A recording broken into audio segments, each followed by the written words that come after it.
अर्जुन भाबुछंती जे ଏହି ଯୁଦ୍ଧ ଯଦି ହେବ ତେବେ ଅନେକ ଲୋକଙ୍କର ପ୍ରାଣହାନି ଘଟିବ ଏବଂ ସେମାନଙ୍କର ମୃତ୍ୟୁ ପାଇଁ ସେ ହିଁ ଦାୟୀ ରହିବେ।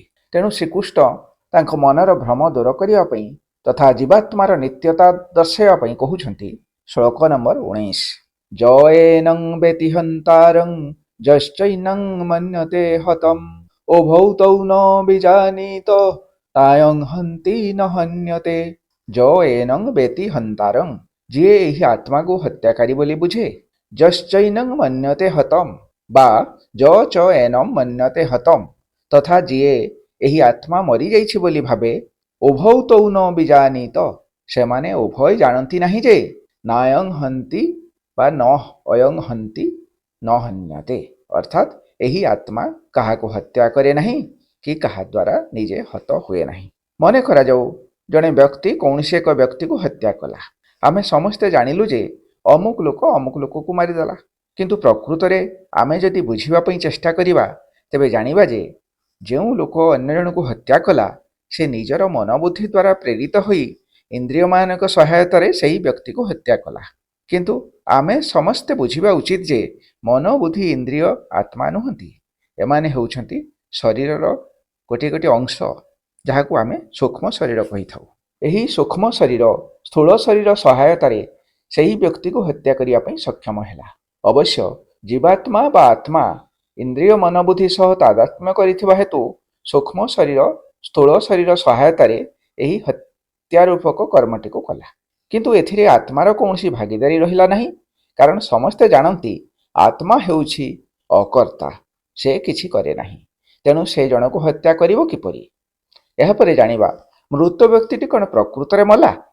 ଯଦି ଏହାକୁ ଆମେ ଭଲ ଭାବରେ ବିଚାର କରିବା ତେବେ ଜାଣିବା ଯେ ମୃତ ବ୍ୟକ୍ତିର କେବଳ ଶରୀରଟି ମଲା, କିନ୍ତୁ ମୃତ ବ୍ୟକ୍ତିର ଶରୀର ଭିତରେ ଥିବା ଶରୀରୀ ବା ଆତ୍ମାର ମୃତ୍ୟୁ ହେଲା ନାହିଁ। ସେ କେବଳ ଗୋଟିଏ ଶରୀର ତ୍ୟାଗ କରି ଅନ୍ୟ ଏକ ଶରୀର ଖୋଜିବା ପାଇଁ ବାହାରିଗଲା, କାରଣ ତାହାର ଏହି ସଂସାରରେ ଆହୁରି ଅନେକ କର୍ମ କରିବା ପାଇଁ ବାକି ଅଛି ଏବଂ ସେହି କର୍ମଗୁଡ଼ିକ କରିବା ପାଇଁ ତାହାର ଅନ୍ୟ ଶରୀର ଧାରଣ କରିବାର ଆବଶ୍ୟକତା ଅଛି।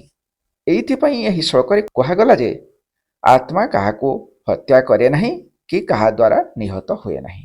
ତେଣୁ ଯେଉଁମାନେ ଏହି ଆତ୍ମାକୁ ହତ୍ୟାକାରୀ ବା ନିହତ ହେଉଛି ବୋଲି କହନ୍ତି, ସେମାନେ ଉଭୟ ଆତ୍ମାର ସ୍ୱରୂପକୁ ଜାଣନ୍ତି ନାହିଁ। ଏହାପରେ ଶ୍ରୀକୃଷ୍ଣ ପର ଶ୍ଲୋକରେ ପୁଣି କହୁଛନ୍ତି ଶ୍ଲୋକ ନମ୍ବର 20 ନ ଜାୟତେ ମ୍ରିୟତେ ବା କଦାଚିତ୍ ନାୟଂ ଭୂତ୍ୱା ଭବିତା ବା ନ ଭୂୟ ଅଜ ନିତ୍ୟ ଶାଶ୍ୱତୟଂ ପୁରାଣ ନ ହନ୍ୟତେ ହନ୍ୟମାନେ ଶରୀରେ। ନ ଜାୟତେ ମ୍ରିୟତେ ବା କଦାଚିତ୍ ଅର୍ଥାତ୍ କୌଣସି ସମୟରେ ଏହି ଆତ୍ମାର ଜନ୍ମ ନାହିଁ କି ମୃତ୍ୟୁ ନାହିଁ। ନ ଅୟଂ ଭୂତ୍ୱା ଭବିତା ବା ନ ଭୂୟ ଏହାର ନା ଉତ୍ପତ୍ତି ଅଛି ନା ବିଲୟ ଅଛି। ଅଜ ନିତ୍ୟ ଶାଶ୍ୱତୟଂ ପୁରାଣ ଏହି ପୁରାତନ ଆତ୍ମା ନିତ୍ୟ ଶାଶ୍ୱତ ଓ ଅଜନ୍ମା ଅଟେ। ନ ହନ୍ୟତେ ହନ୍ୟମାନେ ଶରୀରେ ଶରୀରର ମୃତ୍ୟୁ ହେଲେ ମଧ୍ୟ ଏହାର ମୃତ୍ୟୁ ହୁଏ ନାହିଁ। ତେଣୁ ସମ୍ପୂର୍ଣ୍ଣ ଶ୍ଲୋକର ଅର୍ଥ ହେଉଛି କୌଣସି ସମୟରେ ବା କୌଣସି କାଳରେ ଏହି ଆତ୍ମାର ଜନ୍ମ ହୁଏ ନାହିଁ କି ମୃତ୍ୟୁ ହୁଏ ନାହିଁ, ଏହାର ଉତ୍ପତ୍ତି ନାହିଁ କି ବିଲୟ ନାହିଁ। ଏହି ଆତ୍ମା ଅନାଦି କାଳରୁ ଅଛି, ତେଣୁ ଏହାକୁ ପୁରାଣ ବା ପ୍ରାଚୀନ କୁହାଯାଏ। ଜନ୍ମ ମୃତ୍ୟୁ ନଥିବାରୁ ଏହାକୁ ଅଜନ୍ମା କହନ୍ତି। ଏହା ସବୁ ସମୟରେ ଥିବା ହେତୁ ବା ସମୟ ଏହାକୁ କବଳିତ କରିପାରୁନଥିବା ଯୋଗୁଁ ଏହା ନିତ୍ୟ ଓ ଶାଶ୍ୱତ ଅଟେ। ତେଣୁ ଶ୍ଲୋକର ଶେଷ ଅଂଶରେ କୁହାଯାଇଛି ନ ହନ୍ୟତେ ହନ୍ୟମାନେ ଶରୀରେ ଅର୍ଥାତ୍ ଶରୀରକୁ ହତ୍ୟା କଲେ ମଧ୍ୟ ଏହା ମରେ ନାହିଁ। ତେଣୁ ଏହାପରେ ଶ୍ରୀକୃଷ୍ଣ କହୁଛନ୍ତି ଶ୍ଲୋକ ନମ୍ବର 21 ବେଦା ବିନାଶିନଂ ନିତ୍ୟଂ ଜୟେନଂ ଅଜମବ୍ୟୟଂ କଥଂ ସ ପୁରୁଷ ପାର୍ଥ କଂ ଘାତୟତି ହନ୍ତିକମ୍। ବେଦା ବିନାଶିନଂ ବା ବେଦ ଅବିନାଶିନଂ ନିତ୍ୟଂ ଯ ଏନମ୍ ଅଜମ ଅବ୍ୟୟମ୍ ଅର୍ଥାତ୍ ଯିଏ ଏହି ଆତ୍ମାକୁ ଅବିନାଶୀ ଅଜନ୍ମା ଅବ୍ୟୟ ଓ ନିତ୍ୟ ସ୍ୱରୂପ ବୋଲି ଜାଣେ। କଥଂ ସ ପୁରୁଷ ପାର୍ଥ କଂ ଘାତୟତି ହନ୍ତିକମ୍ ହେ ପାର୍ଥ ସେ ବା କିପରି କାହାକୁ ବଧ କରିବ ବା ବଧ କରାଇବ। ପୂର୍ବ 19 ନମ୍ବର ଶ୍ଲୋକରେ ହତ୍ୟା କରିବା ଓ ନିହତ ହେବା କଥା କୁହାଯାଇଥିଲା, କିନ୍ତୁ ଏହି ଶ୍ଲୋକରେ ହତ୍ୟା କରିବା ଓ ହତ୍ୟା କରାଇବା କଥା କୁହାଯାଇଛି। ଅନେକ ଭାବନ୍ତି ନିଜେ ହତ୍ୟା କଲେ ସିନା ପାପ ଲାଗିବ, କିନ୍ତୁ ଅନ୍ୟ ଦ୍ୱାରା ହତ୍ୟା କରାଇଲେ ତ ପାପ ଲାଗିବ ନାହିଁ।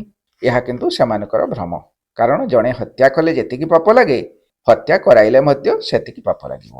କିନ୍ତୁ ଏହି ଶ୍ଳୋକରେ ଶ୍ରୀକୃଷ୍ଣ ଅର୍ଜୁନକୁ କହୁଛନ୍ତି, ଯିଏ ଏହି ଆତ୍ମାକୁ ଠିକ୍ ଭାବରେ ଜାଣିଛି ସେ କଦାପି କହିବ ନାହିଁ ଯେ ଆତ୍ମା କାହାକୁ ହତ୍ୟା କଲା ବା ହତ୍ୟା କରାଇଲା। କାରଣ ଯଦି ବି କେହି କାହାକୁ ହତ୍ୟା କରେ ବା ହତ୍ୟା କରାଏ ତେବେ ତାହାର ଆତ୍ମା ସେଥିପାଇଁ ଦାୟୀ ନୁହେଁ, ବରଂ ତାହାର କାରଣ ଶରୀର ସେଥିପାଇଁ ଦାୟୀ। କାରଣ ଏହି କାରଣ ଶରୀର ହିଁ ପରଜନ୍ମମାନଙ୍କରେ ସେହି ପାପ ପୁଣ୍ୟର ବୋଝକୁ ବୋହି ଭିନ୍ନ ଭିନ୍ନ ଶରୀର ଧାରଣ କରୁଥାଏ। ଅର୍ଥାତ୍ ପାପ ପୁଣ୍ୟକୁ ଭୋଗ କରିବା ପାଇଁ ସେ ଶରୀରର ମୃତ୍ୟୁ ପରେ ନୂତନ ଶରୀର ଧାରଣ କରେ। ଏହି କାରଣ ଶରୀର ଓ ସୂକ୍ଷ୍ମ ଶରୀର ସହିତ ଆତ୍ମାର କେବଳ ତାଦାତ୍ମ୍ୟ ରହିଛି, ଅନ୍ୟ କିଛି ନୁହେଁ। ଆଜି ପାଇଁ ଏତିକି। ଭିଡ଼ିଓ ଯଦି ଭଲ ଲାଗୁଥାଏ ଭିଡ଼ିଓକୁ ଲାଇକ୍, ସେୟାର ଓ ସବସ୍କ୍ରାଇବ୍ କରି କମେଣ୍ଟ ବକ୍ସରେ ନିଜର ମତାମତ ଜଣାନ୍ତୁ। ରହୁଛି। ଜୟ ଜଗନ୍ନାଥ।